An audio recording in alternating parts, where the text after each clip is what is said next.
स्थापकाय च धर्मस्य सर्वधर्मस्वरूपिणे अवतारवरिष्ठाय रामकृष्णाय ते नमः। यथाग्निर्दाहिका शक्तिः रामकृष्णे स्थिता हिया सर्वविद्यास्वरूपां तां शारदां प्रणमाम्यहम्। नमः श्रीयतिराजाय विवेकानन्दसूरये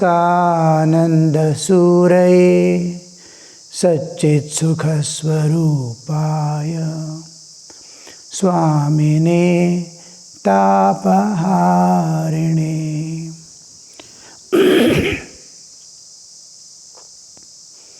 Namaste to you all.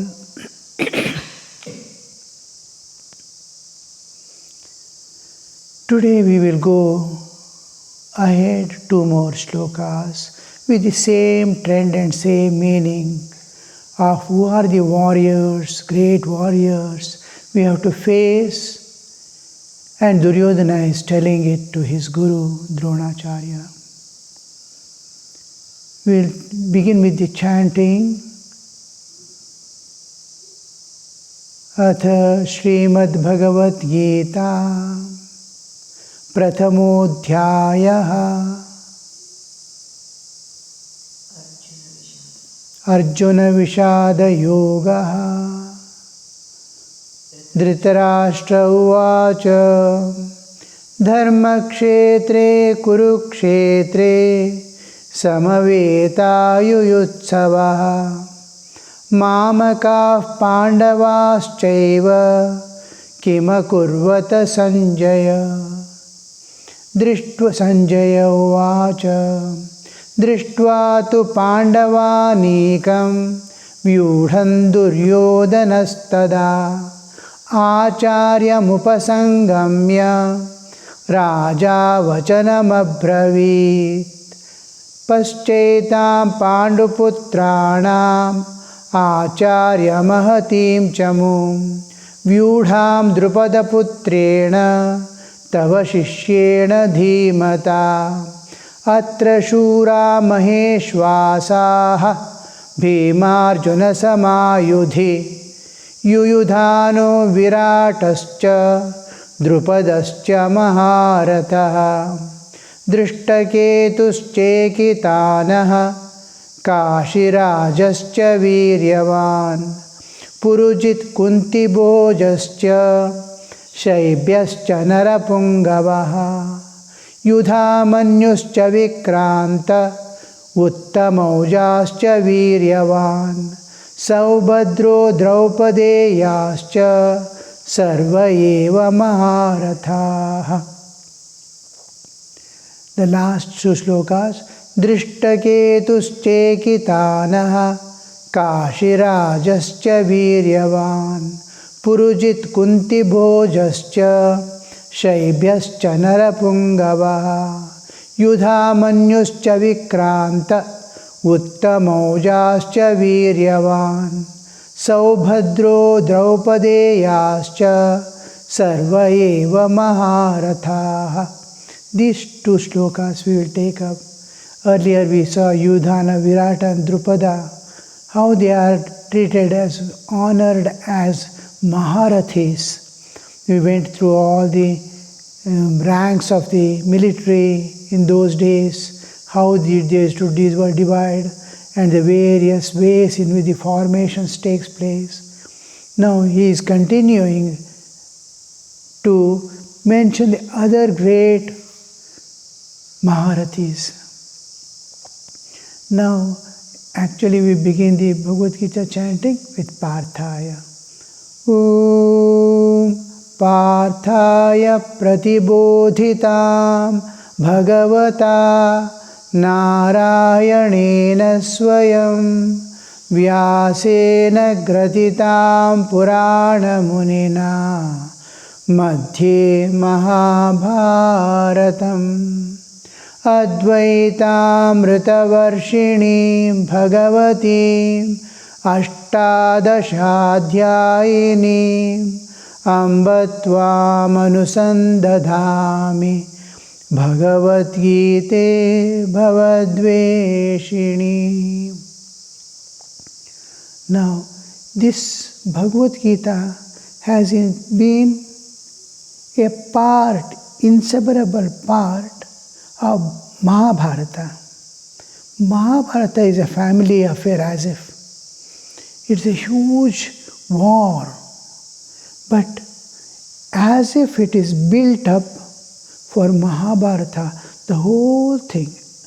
And this is not happening at the social structure only, at human level of existence. It is same thing is happening in different way at the cosmic level. Same thing is happening. Mahabharata war is going on within individuals. The same thing. All the characters you can see, if you search within, you can find all of those.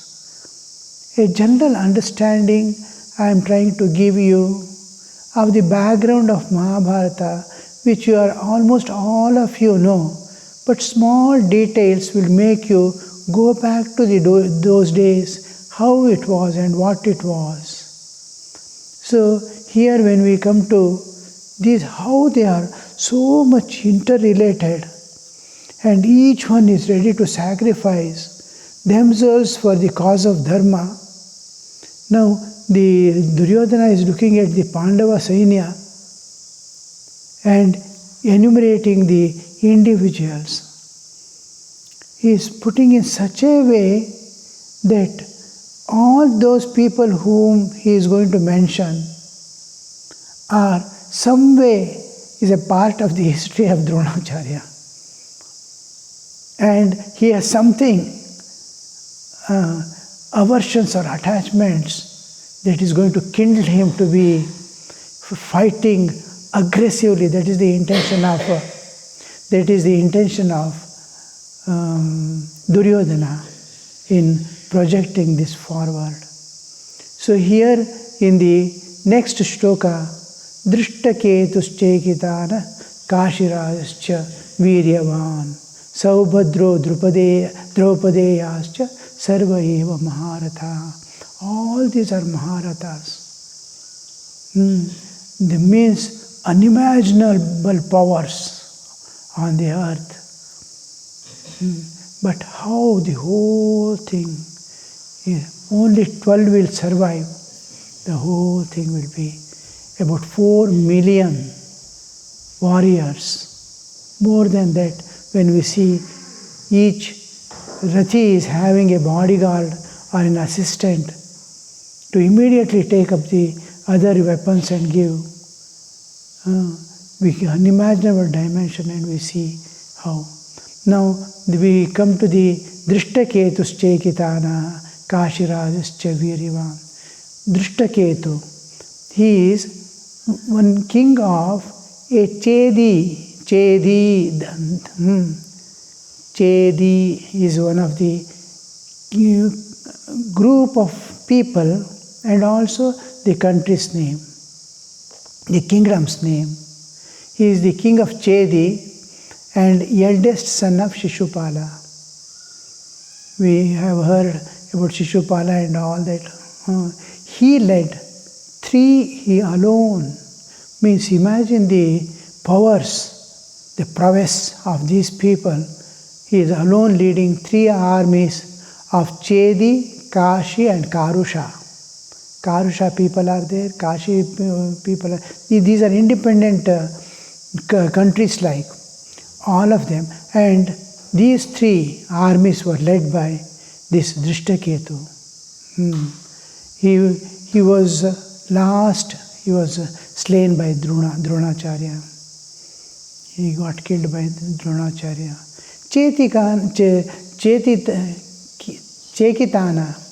Chekitana is another great warrior. All these are indomitable. You cannot defeat them by any means. Such he is Vrishti Yadava soldier from Dwarka. And his son of Drishtaketu, just we saw Drishtaketu, Shishupala's son, his son, see, grandfather, father, child, all are there in the war. Now, Chaitanya is Drishtaketu's son. He has come with his son. And this Chaitanya, when Nakula gets caught by Duryodhana and he is about to be killed, this Chaitanya saves him. And Duryodhana at last, in the final day, he will be able to kill Chaitanya. So this is Chaitanya. And then the grandson of the Shishupala. And Kashi Raja. So commonly he is called Kashi Raja, but his actual name is Kashya. Kashi Raja, Kashya. He is the father of Amba, Ambika and Ambalika. Most important characters. Almost Mahabharata beginning as if. And Bhishma abducts these three in their Swayamvara, and he wanted to get them married to his Vichitravirya, his brother, that is related brother, and wanted to make Vichitravirya was the king of Hastinapura at that time. Amba refuses because she was in love with Shalya. I won't get married. You cannot marry me. And then Ambika and Ambalika, they get married to Vichitravirya. And Ambika's son is Dhritarashtra. Ambalika's son is Pandu. From Pandava and Kauravas, how they descend. So his father is Kashi Raja. Kashi Raja is there in the war field, one of the huge powers on the earth.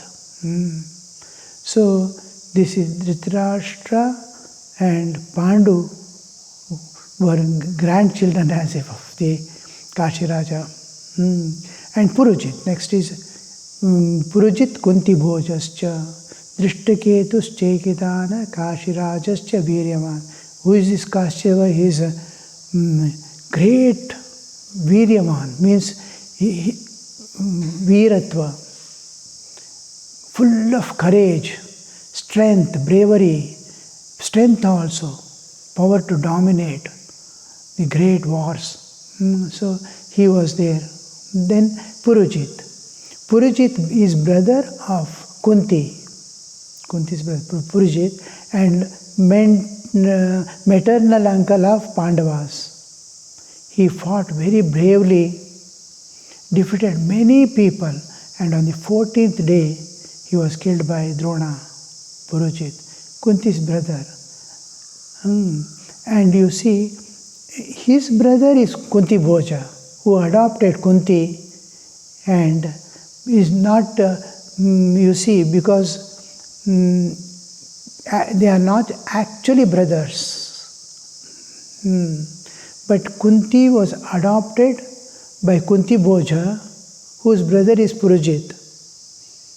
And actually Kunti's earlier name was Pratha, from which Partha word has come, Pratha. And she was daughter of Surasena. Surasena, he handed over his daughter Kunti in her early childhood days to Kunti Bhoja. Kunti Bhoja was king of Kunti kingdom. Kingdom's name was Kunti, from which she got the name Kunti. And she was Kunti was Pandava's mother. She was brought up as adopted daughter by Kunti Bhoja. And Kunti Bhoja is there in the war. And his brother is Purujit, who again becomes the related as brother of Kunti also. And he adopts because he did not, Kunti Bhoja himself did not have children. So he adopts Kunti, and she gets the name of Kunti. Kunti Bhoja is there in the war, and is one of the Maharathis. Then comes the Shaibhya. Shaibhya is powerful, heroic warrior. And the father-in-law of Yudhishthira, his daughter Devika was given to Yudhishthira as his wife. So Shaibhya is there in the war, who is the father-in-law of Yudhishthira. How the whole family is there, you see. Then comes Yudhamanyu and Uttamoja, two great warriors. We commonly hear almost throughout the war. And these two people, Yudhamanyu and Uttamoja, they become the bodyguards of Arjuna in the war. Krishna is the Sarathi, his Sarathi. See the setting. Both of these are individually, they are huge warriors, means they are Maharathis. These Maharathis are also, and Krishna is there in his chariot as charioteer, and Arjuna with these two as his bodyguards. Others cannot from any side attack Arjuna. And Yudhamanyu and Uttamoja, both were Drupada's children. One of the son has organized the whole of the Vyuha now. He is the first commander-in-chief of the beginning of the war, on the beginning of on Pandava's side. And because they are Drupada's son, again Draupadi is daughter of Drupada. Though she has come from the flames of Yajna, he is there. And they become the brothers, brothers of Draupadi. These two becomes the bodyguard of this one. Ashwatthama killed them after the war ended. He goes and kills the Pandavas' children, thinking them to be Pandavas. Before that, he kills these two and enters inside. These two, Yudhamanyu and Uttamoja, were in the war field till the end of the war also. And they were taking rest in Pandava's camp when Ashwatthama comes and kills them while asleep. So there they get ended. Otherwise they too would have survived the Mahabharata war. Then Drishtaketu, then comes Purajita, Kunti, Uttamoja, Viryaman. They are great people. Valiant, we say, valiant. Means who have the power, prowess, strength, and that courage, and what all is needed to face and oppose and suppress the powers opposing. So they were like that. And then comes Saubhadra, Draupadi Ascha. Saubhadra is Subhadra's son. Subhadra is Krishna's sister and Arjuna's wife.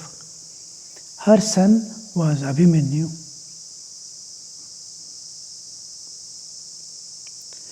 One of the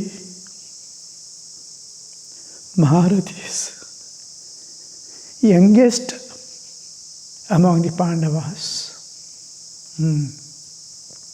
How you see, and his last, he had the knowledge how to enter into Chakravyuha, and he did not know how to come out of it. He was able to break through and enter the Chakravyuha, and enter the center point where the actual king will be there. He was able to reach. And no one else was there except Arjuna who can do the Bheda of Chakravyuha. and it was inevitable that he had to go, and he got caught there because he did not know how to come back. And he was killed there. And how many Maharathis and great warriors of the Kaurava side were there. He is alone from the Pandava side. And among these Kaurava who are fighting with him, and there were 7 Maharathis, and he is alone fighting with them. And other Kaurava warriors all have gathered there at that moment. And among these people, Maharathis, 7 Maharathis, there was Karna, then Duryodhana, Drona, Kripa, Dushyasana, Jayadratha and Shakuni. All these were there, who was fighting alone, and then he was killed there. It was great tragedy. It was very difficult for Subhadra to come out of that. And whole of Pandavas and many of the Kauravas, including Kaurava side, all these were killed also, like Drona. It was very difficult for them. Though they have killed him, the guilt can have, because a young warrior who can protect people and give them what they want in life, dharma, artha, kama, moksha, all this, he had the power, Abhimanyu had the power to give them, not only build up a kingdom or defeat others and live or conquer others, but to give what a man needs in his life through the struggle, the dharma, he was able to give artha, kama, moksha.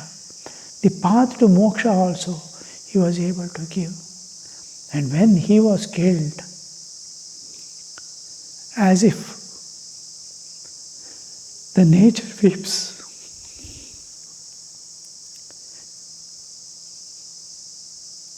usually when great people are killed who have both powers to live in the world, to organize the world, to give something to the world, and also the spiritual light burning within them, then the world realizes. You see, what is the difference between, suppose a Shankaracharya dies and Abhimanyu dies. He is only spiritual, this one. Of course, spiritual is greater than the all, but he has the kingship of the world. Like, he can conquer anything, he can suppress the forces which are harming humanity, and such great warriors, and not alone.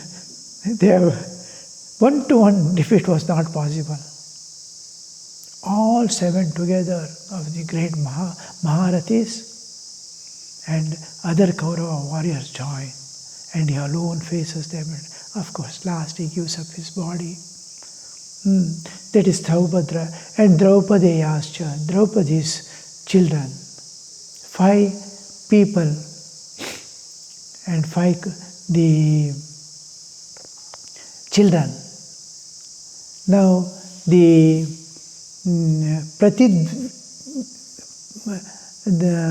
Dhritarashtra's son, Yudhishthira's son was Prativindya. Prativindya was Yudhishthira's son. Sutta Soma is Bhima's son.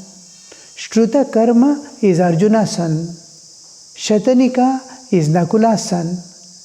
Shruta Sena is Sahadeva's son. These 5, Prativindya, Sutasoma, Shruta-karma, Shatanika and Shrutasena. These 5 were the Draupadisam. They are called Draupadeyaha, the Draupadisam. All the 5 were killed on the last day after the war, not during the war. The end of the war was Duryodhana was hit on the thigh and was alone left there in the war field to suffer and die. And Ashwatthama comes searching for the Pandavas. He wanted to take revenge of his father's being killed. Dronacharya was killed in the war. He wanted to take revenge by killing the 5 Pandavas. And then he enters Pandavas' camp and searches. When he enters into the biggest and the grandest, where the Pandavas usually lie down and take rest, that camp, when he enters, he sees the children were sleeping there. They were equal to their parents, father.